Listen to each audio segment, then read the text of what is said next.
Previously on Everyone Else. It all actually started as a birthday present from Matt to Liam, who wanted to play D&D again, and Matt offered to run a one-shot for him plus some other of their voice actor companions that they had. And they all got so hooked on it that they started making it a semi-regular game. Wait, that's the cutest thing I've ever heard. It was a birthday present? Yeah, it was. That's so cute. I have a question also. So you're talking about how Critical Role, like literally changed the game. Do you have any examples of D&D actual plays or groups from like a pre-Critical Role, uh, landscape that might be like very emblematic of what you're talking about in terms of how it used to be focused more on like dungeon crawling and combat and loot versus narrative? Like, do you have an example? Yeah, it's the kind of thing where if you hear about it without any context, like, oh yeah, let's stream this thing so strangers can watch other strangers play make believe and roll dice, that doesn't sound super appealing just on hearing that. But with the way that these performers were able to make it a show, that is kind of what showed people that, like, yeah, this can be a thing. How do you feel about like popular media like Stranger Things using D&D? Okay, so I actually haven't watched Stranger Things. Yeah, I think Stranger Things, Critical Role, and the like release of fifth edition all kind of created this perfect storm that's caused the hobby to kind of catapult into much more popularity these days. I literally cannot conceptualize the amount of time that you have spent watching those campaigns. It's a significant period of my life. And stay tuned for more on part 2 of our Critical Role mini-series. Also, don't forget to check out the video version of this and our previous episode on our YouTube channel, youtube.com/@everyone.else.podcast. And since you're already there, you might as well subscribe. Now, on with the show.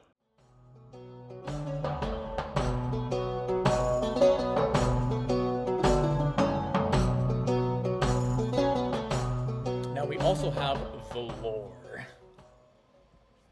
So, to go through a bit of a history of Exandria, it all began with the founding. So, the Pantheon initially arrives in Exandria from the Ether, and they see potential to create. So, they make the elves, dwarves, humans, and other races in their image, and the mortals begin to build and expand on this new world.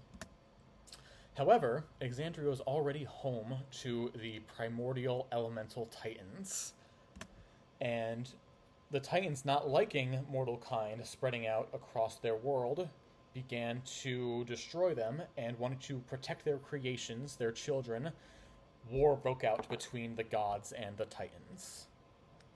However, and it's during this that mortals are first granted the gifts of divine magic, so like your clerics and your paladin, like those kinds of spells. However, that leads then to the schism. You see, some of the gods, they think the Titans are right. They think, okay, you know what? There were already people, like there were already beings here. This was their world. Let's get rid of all these mortals that we created. Well, these bad first drafts, and let's just start over and go somewhere else. But the rest of the Pantheon didn't want to do that. They loved their children. They wanted to fight to keep them alive. So those ones that wanted to get rid of them broke away from their kin and became known as the Betrayer Gods. And during this war, the Titans are all eventually killed. The Betrayer Gods are then banished and bound to their own prison planes. And now during this time, with no other existential threats to them, mortal kind begins to prosper. However, this prosperity it eventually led to what was known as the Age of Arcanum. Mortals are then gifted with the powers of arcane magic. So they became, think your sorcerers, wizards, warlocks, bards. they became able to access magic and the weave without having to rely on the gods. And with this, they are able to push the limits of what is possible. The magic becomes so great that the age becomes known by the great flying cities that would float above and roam the globe, that were run by these powerful magocracies. And the mortal magic became so potent that it started to border on sci-fi. This image here on the bottom left is an actual official image of one of the cities from the Age of Arcanum, and that looks straight out of Star Wars. But, of course, this age of power and hubris could only be sustained for so long before it reached a breaking point. And that's what led to the Calamity. With the Calamity, the Betrayer gods are able to break free of their prisons and bring war back to Exandria, in no small part, in fact, entirely in part due to the hubris of these magical mortals trying to push their limits even further. And the Calamity is catastrophic. The war continues on for centuries. 2/3 of the entire population of Exandria are wiped out from this cataclysm. Eventually, the Betrayer gods are defeated and sealed away again. But they were sealed away before, and they could break out again. And the scars of the Calamity, they were so profound that, like, the physical and implicative scars from it still mar and mark the world even into the modern day. And you guys have seen plenty of this in the Netherdeep campaign, like what some of this actually looks like. That still lingers some 800 years later. This then led to the divergence. So, since the Betrayer gods had been broken out before, the prime deities, as the rest of the pantheon was known, came up with a plan. They were going to leave Exandria in physical form and just watch it from afar and lend their power to it from a distance. The way they did this was they erected what was known as the Divine Gate. This is a lattice work that surrounded Exandria that prevented the gods from physically crossing into Exandria and can only be taken down by unanimous consent and power of the prime deities. So outside of that, like, there was no other way that the Betrayer gods could then, even if they get free of their prisons, physically get back to Exandria to wreak their havoc. So the gods leave. And then the mortals, in the ruins and wake of the Calamity, are just left to build for themselves and rebuild whatever remnants of their societies were left. And then, yeah, go ahead.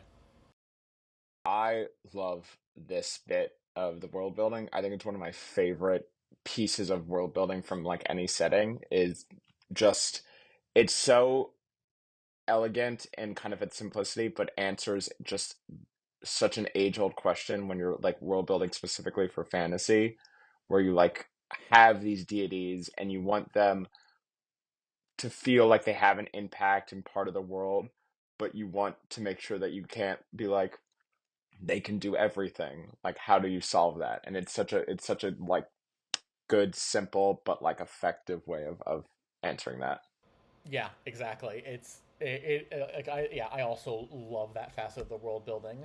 And Matt, like exactly how you said, the reasoning why he did that was because it's like, well, if the gods are just kind of there, why aren't they solving all the problems of the world? You know, why do there need to be heroes? So it handles it really well.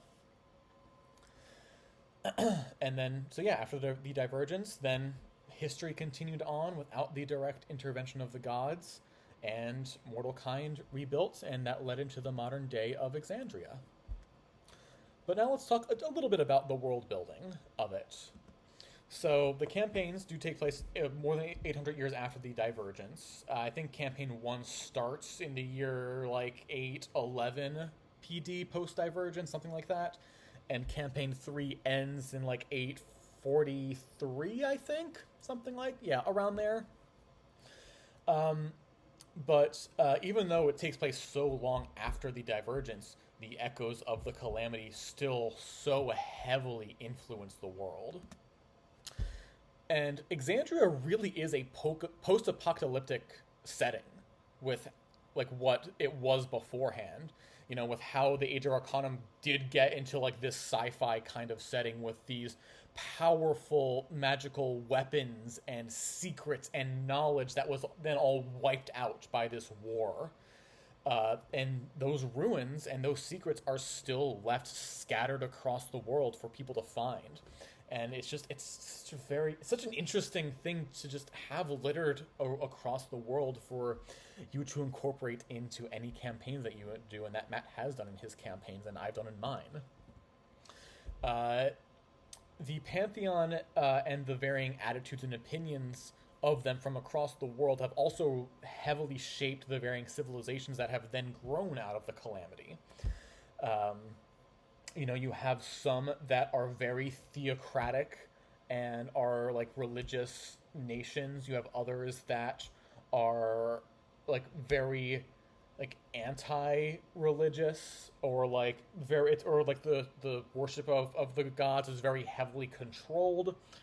You have others where it's just not really as much of a factor, but the way that the world history with the everything from the founding to the Age of Arcanum to the Calamity to the Divergence heavily influenced how society built up again after all of that. And especially in Campaign 3, the deities as characters and their motivations and what those mean for the world come into play a lot more and explored a lot more heavily. And also with the Exandria, or with EXU Brennan's run, the Calamity, Downfall, and Divergence, you really get to explore some of that as well, and it's just so interesting for the implications of it all. So this is like a synthesized way of talking about the world-building aspects of Exandria that I just love, because it just leads to so much just storytelling potential, and the like reasoning and logic for it is very, very sound. So let's talk about then the setting. So we have the two main continents that we have official material for in terms of books. We have Tal'Dorei, which is the location of Campaign 1. It is largely governed by the country of Tal'Dorei, though that's not... though the continent is called that colloquially. It's still significantly untamed. There's a lot of wilderness there, and it's kind of Exandria's version of the New World.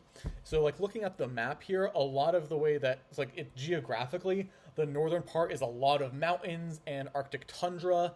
The center of it is Great Plains, or they're called the Dividing Plains, with a few other little mountain ranges dispersed in there. And then the bottom, like, half is all, like, verdant jungle and untamed wilderness with some more, again, mountains in there. There's the Republic of Tal'Dorei that governs kind of that northern area, and then the far, far, far south, there is a Hobgoblin Society in there. Those are kind of the two major factions in the continent, but that Hobgoblin Society, the Iron Authority is what they're called, hasn't really played as much of a role in the campaigns as, you know, the country of Tal'Dorei has. Then we have Wildmount, the location of Campaign 2, and also the Netherdeep campaign. It's divided geographically between the Menagerie Coast on the west, the Dwendalian Empire in the center, and the Kryn Dynasty in the east, making up the Wastes of Xhorhas and also Blightshore to the far east.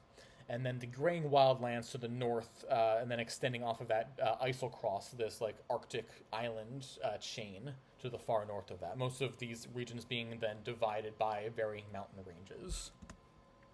And this is very much more the, like, classically medieval Europe coded. Like, with the Dwendalian Empire specifically, like, a lot of the, like, names and terms in there have very obvious roots in, like, Eastern European and, like, Old Germanic languages. And it's much, like, more, like, dark and gritty. Then, for the other continents, we have Marquette, which is the location of Campaign 3, although we don't have a ton of written detail on it because there hasn't been a campaign book for it yet. But the general regions, from what we know of it, are Ashanador to the southeast, the Talland Highlands to the southwest, the Odiran Wilds to the northwest, and the Rumadam Desert and Ank'Harel, which makes up most of that like central and eastern area. And it's also much more Middle Eastern and tropical coded. Like, those are the aesthetics for it. Like, in the desert regions, it's much more like Middle East focused, and then the greener regions there on the map, it's much more like tropical, jungle-y kind of vibes, and like not just from like appearance, but like culturally as well. Then we have Isilra. And I should also note both all the maps I'm showing here for this specific slide. These are unofficial maps, so this isn't actually what they look like, but it's a fan made from the details that we know of it. But we have the continent of Isilra, which is west of Tal'Dorei and north of Marquette. I guess I should also specify where other things were located, with Tal'Dorei kind of being shown as the center of the map, Wildemount to the east of it. Marquette is to the southwest of Tal'Dorei, and now Isilra to the west of Tal'Dorei. It is known as the Cradle of Civilization. It is home to the city of Vasselheim, which is the oldest surviving city in the world. Like, it was built during the age of the founding and has survived all the way up to the present. And it is the prime seat of faith and tradition in Exandria. Like, that is where the religious powers are largely congregated on the planet. And then we also have the Shattered Teeth, which is to the southeast of Tal'Dorei and south of Wildemount. And it's a remote continent archipelago, or of archipelago chains that's hidden behind a dangerous layer of fog that's known as the Fool's Curtain. Not many people go there. It is like it's bad. Like the stories and myths about it in world are it's rough over there. They did go there in campaign 3, and we actually got to like see it for the very first time then, and you can kind of think of it like it's Exandria's Australia but worse. And it is split between the two rival societies of the Ascended Host and the Wanderman Assembly. So those are very broadly the different continents and settings in Exandria. Can I just say, Yes. It makes a lot of sense that when I was like doing my world building stuff for my like novel / campaign, that you were like, I could do the map. Like, it's all making sense now that you were like, yeah, I could take a crack at the map. So, okay, I'm blanking on their name, but there was a YouTuber that put out a video on like trying to figure out the globe of Exandria. And much of the inspiration for me being able to be like, yeah, I think I could do that was from that video. Cool. And like how they like talk about like weather patterns and like the different latitudes that like could determine like, the different like kinds of biomes that you might see. So I was like, oh, interesting. So yeah. I also just love the stories. So this is something I could talk about forever, probably, but just to briefly synthesize it, there are just countless moments from these campaigns that made me laugh, made me cry, made me jump out of my seat in excitement from just the hypest shit I've seen. Moments that made my jaw fully drop to the floor from some insane twist or reveal that is dropped.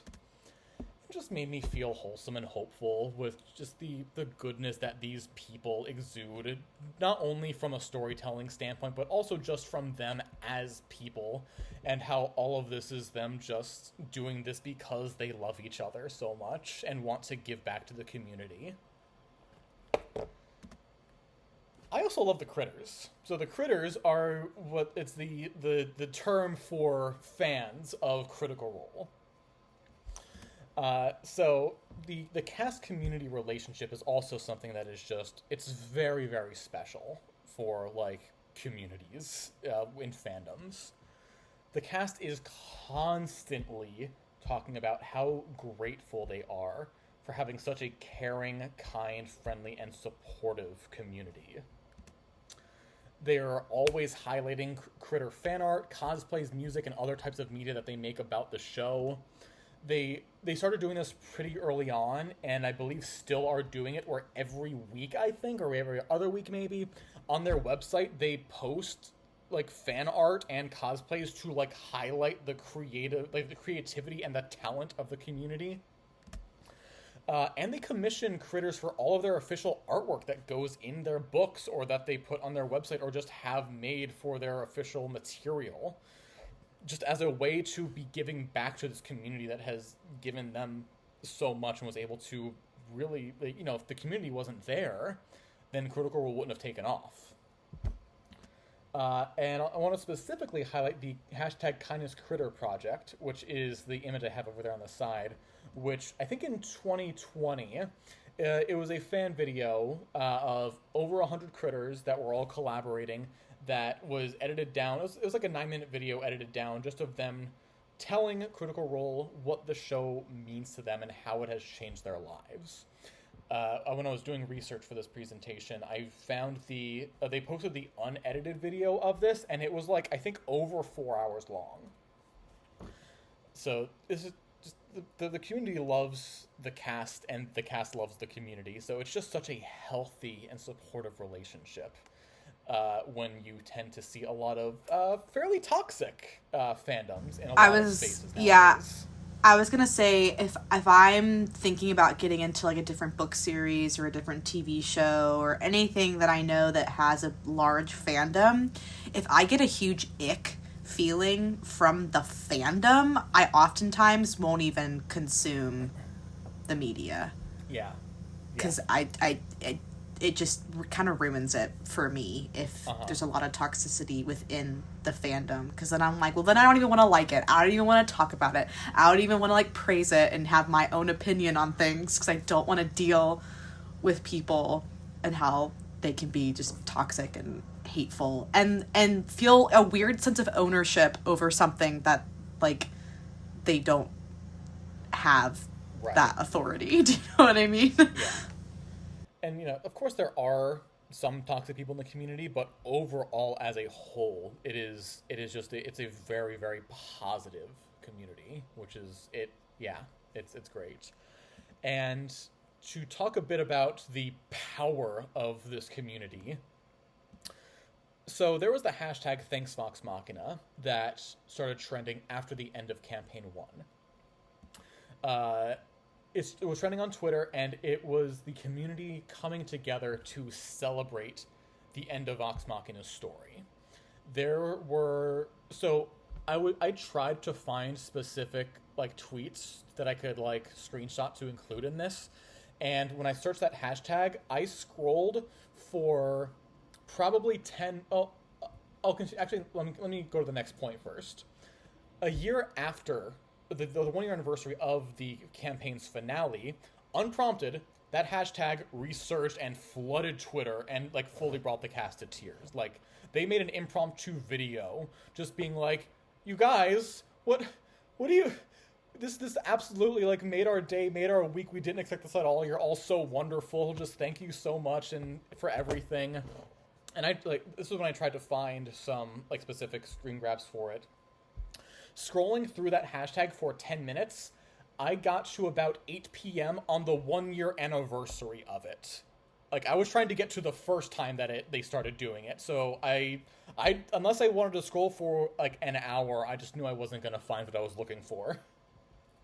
Just to show the sheer volume of this like love and celebration and support that the community did for this. I also want to talk about the Legend of Vox Machina Kickstarter.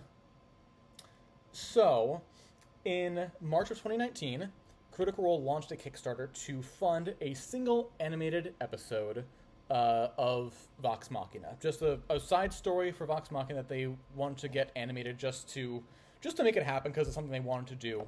And they set the goal of it for $750,000 over a 45-day period for the Kickstarter. They blew past that goal in under an hour. Jesus Christ! That tracks.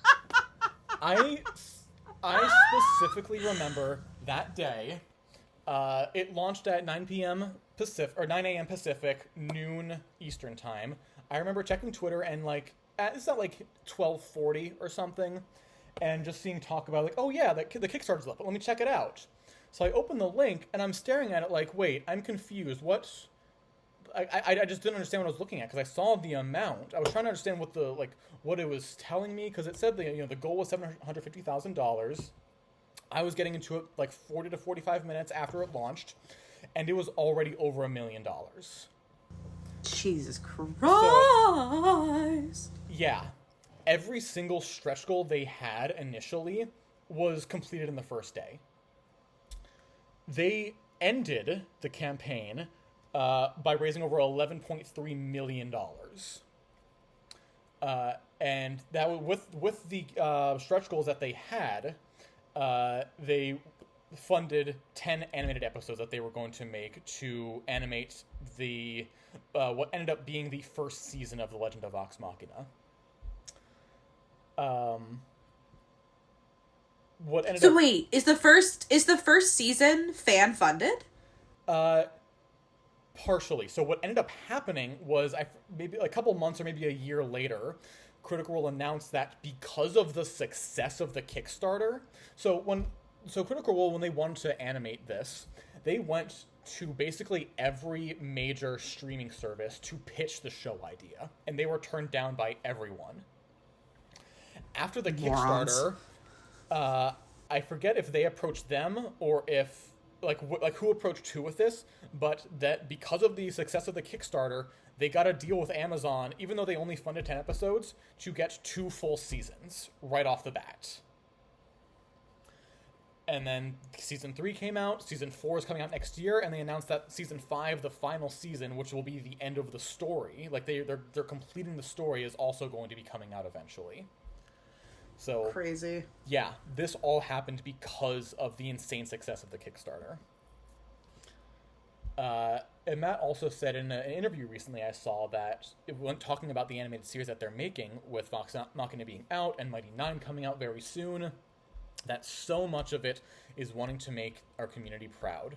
I'm excited to have a cartoon and to watch it, but I'm so much more excited for us to give it to the people that helped make it happen and continue to support us in all this chaos. So it's such a healthy reciprocal relationship that the community wants this and the cast wants to give back to the community that has given them so much. I remember, so the day that the Kickstarter launched, I was, writing a paper. I remember being in the college library trying to write this paper, but constantly checking Twitter and updating the Kickstarter website just to keep seeing how it was updating. And that entire day, the cast were posting videos of just their raw reactions to the insanity of the Kickstarter. Sam Riegel was traveling, he filmed his response in the airport lounge where he was. Some of them filmed it from their homes, some from their cars. I explicitly remember there was the video of Marisha reacting to it was in the Critical Role studios. They had this big monitor on the wall that had the Kickstarter page up, and Marisha is just looking at the camera, pointing back at the monitor, just just screaming at it, just not being able to believe what is happening. And that night they did a impromptu fireside chat just to after all the stretch goals had already been blown away, they did this just to thank the community again, and then just kind of talk about what this means, and to be okay, well, we're gonna need more stretch goals, so we're gonna be thinking about it, and then just just given how much they could fund, they hadn't thought that far ahead of a lot of things, and they were just kind of brain dumping on with it. But the stream opens up with Matt, Travis, and Marisha sitting on a couch, completely slack-jawed with a 1,000-yard vacant stare for a good 10 to 15 seconds, and they start to look around at each other and just laugh and just being what the fuck did you guys do? So yeah, don't underestimate the critter community. And this ended up being, at the time, either the 10th or 11th most successful Kickstarter in history. So yeah, that's the community.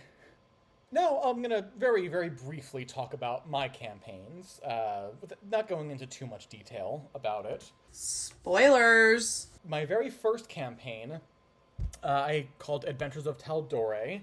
The picture you see on the right side there is the official or the commissioned art that we got of the party going into the final fight. So Oh, that's shout so out cool. to creative fan art. It's creative with two eyes for doing this for us.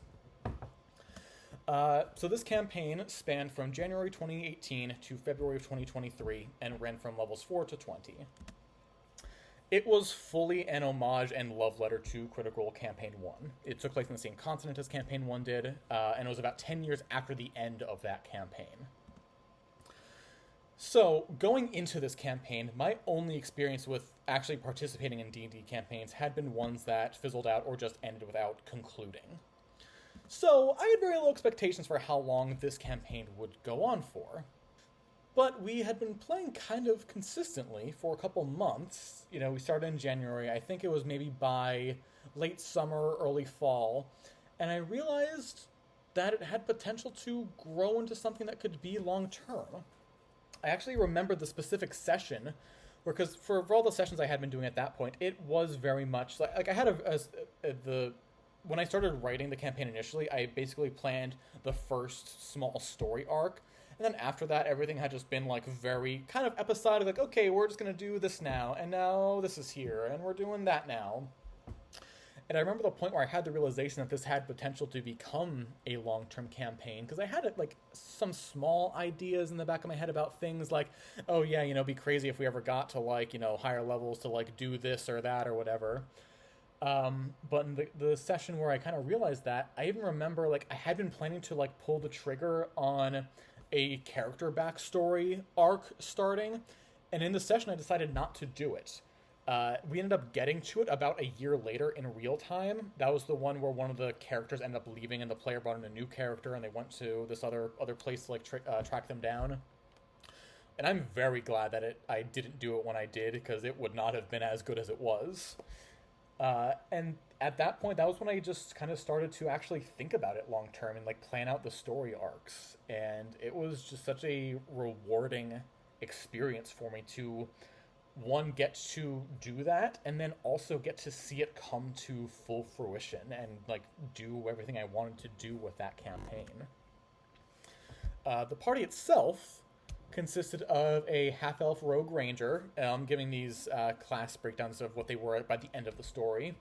There was a human monk/fighter, a half-elf bard/wizard, and an elven cleric.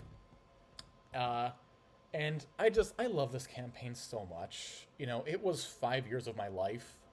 I could talk about it for literally hours, and I know I could because I have.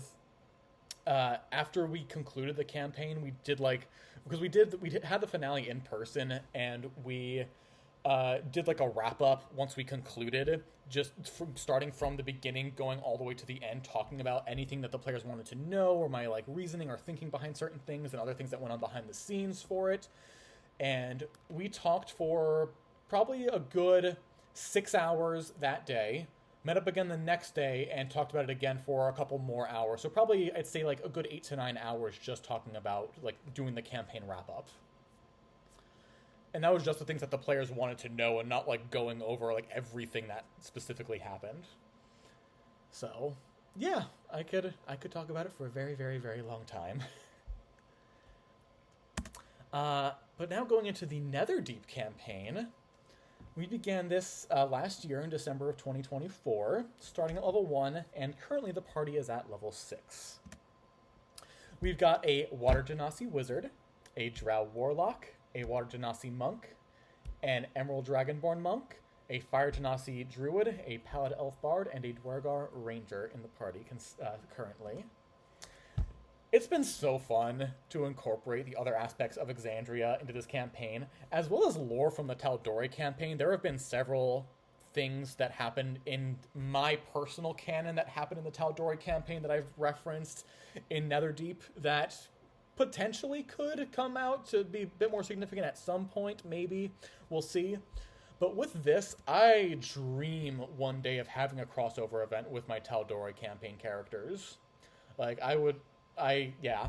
Now, they did end at level 20. You guys are level 6. So probably not going to happen for a little while, just to make things, What do you fair. mean? But God, one day I want it so bad. And I also just love your guys' characters so much, and just the dynamics that you have. That I am very interested in running another campaign with them once the module is concluded, because the module is only going to go to, like, you're going to go to the final boss as well. We'll see if I change it. But in the module, you go to the final boss at level 12 and end the campaign at 13. And there are aspects for a lot of your guys' backstories that I want to incorporate, but that may not as neatly fit into the space of the module. And I do want to do the module, so I would like then I would like to continue the story to make that an opportunity to more appropriately get into some of those backstory aspects for you guys that maybe won't make as much sense or fit as well into the story as we're going through the module of it. So you guys could, that's in line for also being something that I'd like to do in the future once we finish Netherdeep. And just overall, so with this, I've spent nearly 6 years of my life running D&D campaigns set in Exandria. That's 6 years of reading the setting and campaign books and watching the campaigns, doing deep research into the lore, creating my own lore, and just living in this world inside my own head and just thinking about it constantly. Like, I can't even fathom the amount of time, the sheer number of hours that I have thought about in the last 9 years just thinking about Exandria. And I think this is like such a huge crux of, why do I love Critical Role? Because I've lived like almost a third of my life in it, basically. So it just means so much to me. It's part of who I am at this point. So yeah. Now for this next one, we'll see if I decide whether or not if I want this to make it into the final edit of the episode. But this is something that I feel comfortable sharing with you all as my friends, and with this being also a significant facet of, well, just all of this. Okay. So that first summer that I played D&D, it was also my last summer in my childhood home. My family was moving at the end of that summer, and that game, it in my mind just ended up becoming a connection to that time and those friends once we left.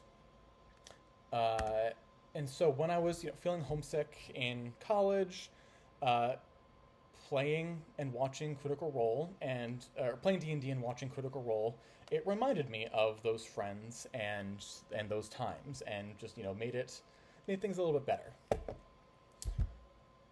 That following year, one of my friends from that original D&D group, it was one of my best friends growing up. It was my best friend growing up. It was my next door neighbor. We lost him very, very suddenly, and things were, it was a very rough period of my life.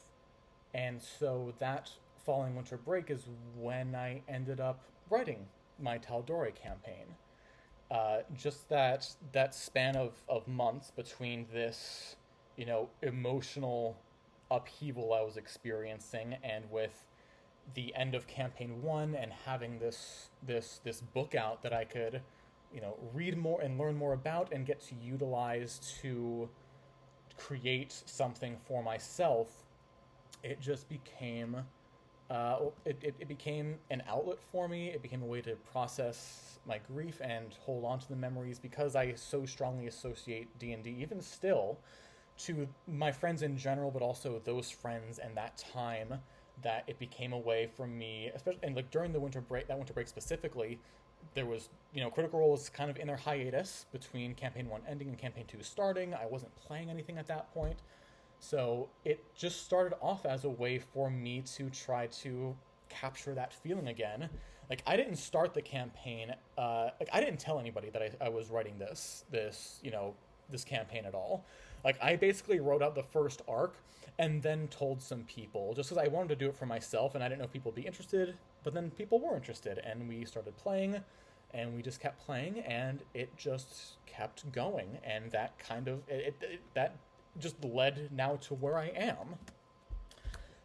So Exandria just became an outlet for me and a place of comfort, and it's just always going to hold a very, very, very special place in my heart because of that.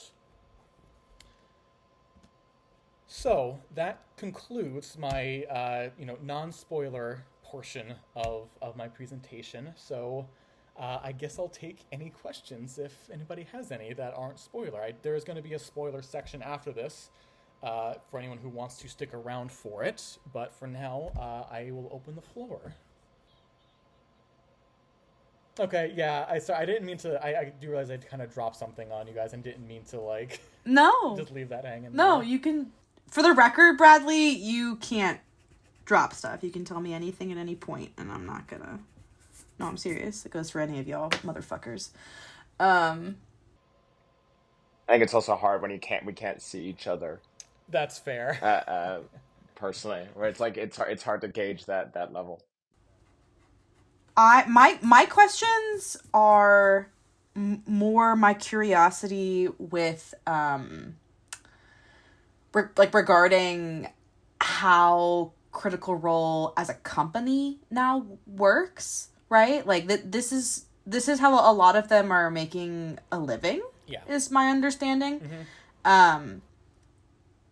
And as someone who, since high school, was like, I'm going to make a living off of my stories, I find it fascinating. Like, are they the ones truly running it, or do they have a team above them that we don't see, like producers and... Yeah, several of them are the ones actually running it. Travis Willingham is the CEO of Critical Role Productions. Marisha is the creative director, I think is her title. Matt is... I forget what his title is, but it's like creative... he has like an official title like in the company's leadership. That's why the three of them were the ones who like did that Q&A after the Kickstarter, because they are like the company leadership. Yeah, and like they do have like a full staff and like people who do a lot of things, but like they're in charge of it. And if if there are things that they have delegated to other people, it is people that they heavily trust and are like very close in their circle. But yeah, they've branched out just from their main company too. They have Darrington Press, which is their game company. Darrington Press is the one that made Candela Obscura, that made Daggerheart, that made some of their board games that they made. They have there's oh god, what's it called? Metapigeon Productions is their a company that they use in conjunction with like Amazon and Titmouse for the animated series. They have the Critical Role Foundation. It's a nonprofit foundation that they run, that Ashley Johnson is in charge of. I'm trying to think what else. I feel like they have at least one or two other companies like under their umbrella, but I can't think of them at this moment. I love that it's basically just become like a family business. Yeah, pretty much.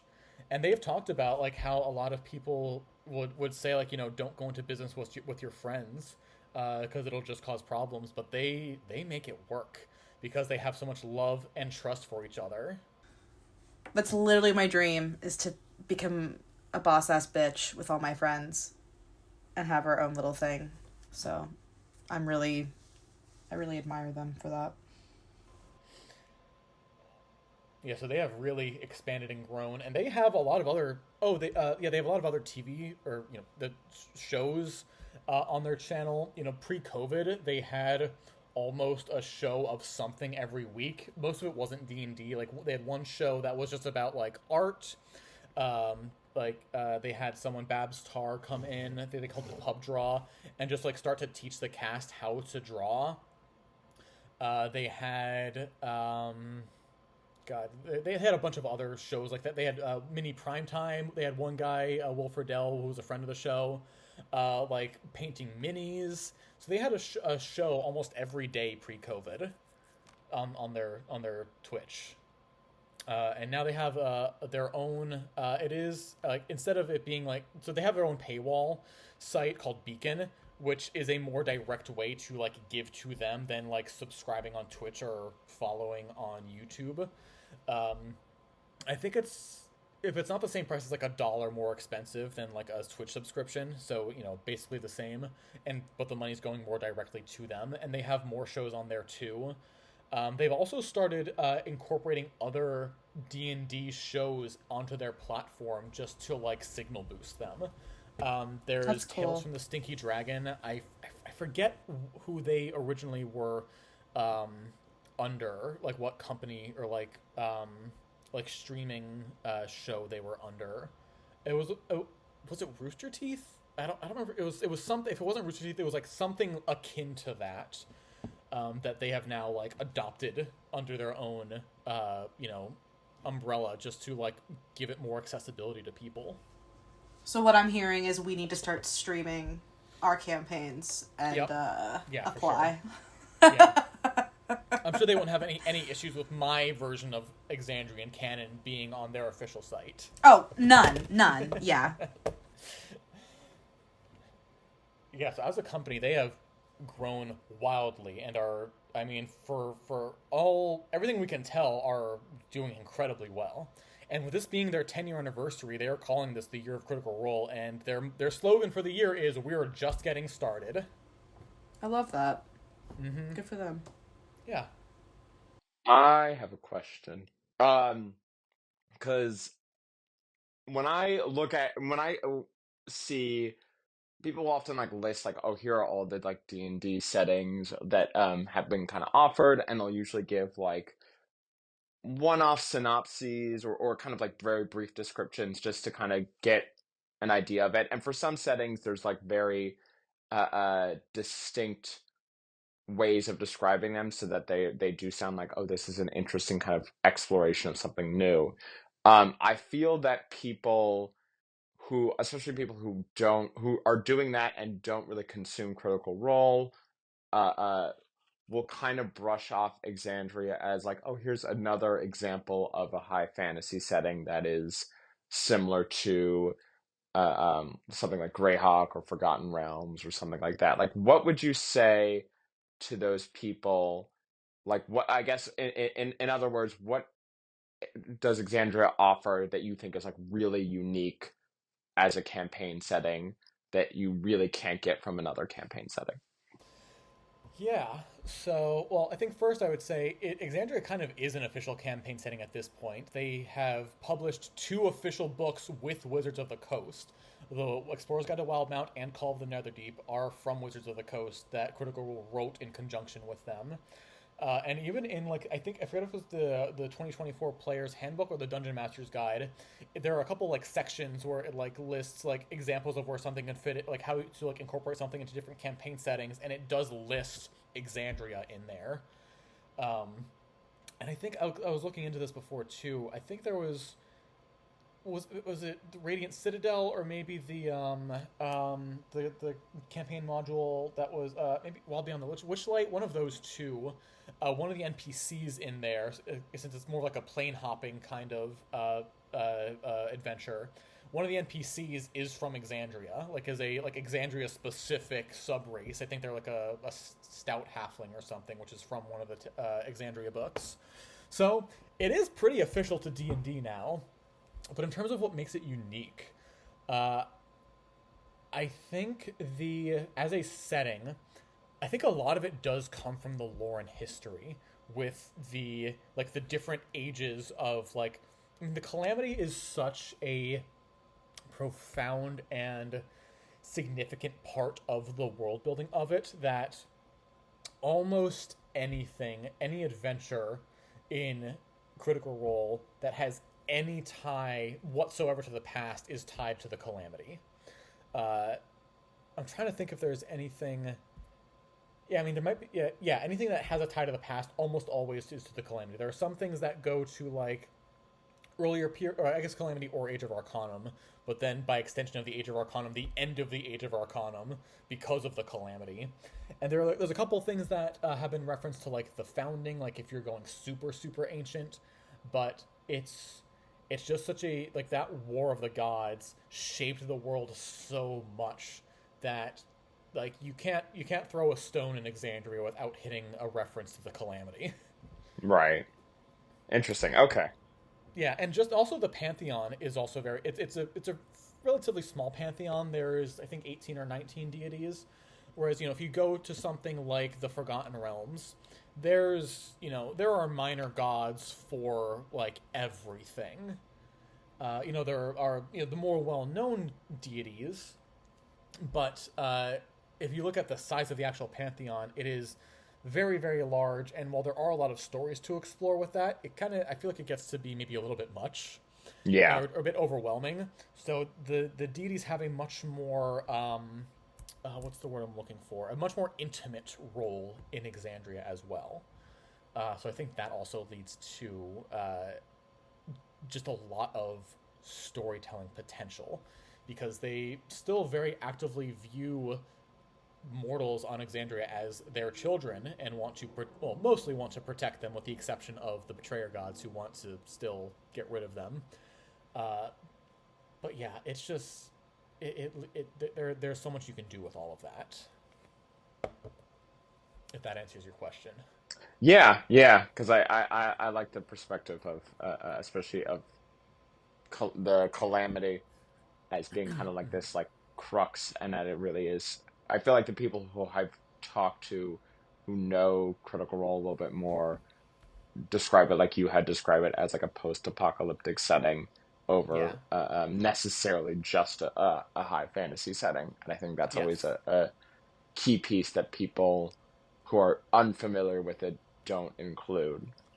Yeah, because it's not obvious either, but when you realize that's what it is, it just kind of puts everything in such a different context. Yeah. So yeah, I agree. And that brings us to the end of part 2. Join us next time for the third and final installment of our Critical Role diatribe, where I do a deep dive into Critical Role's Campaign 1 finale.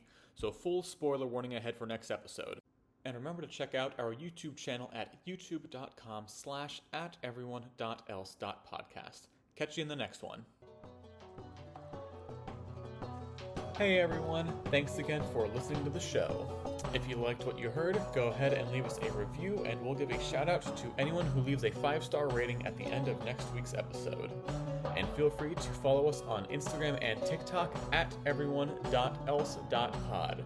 Again, that is at everyone.else.pod on Instagram and TikTok. We'll see you next time.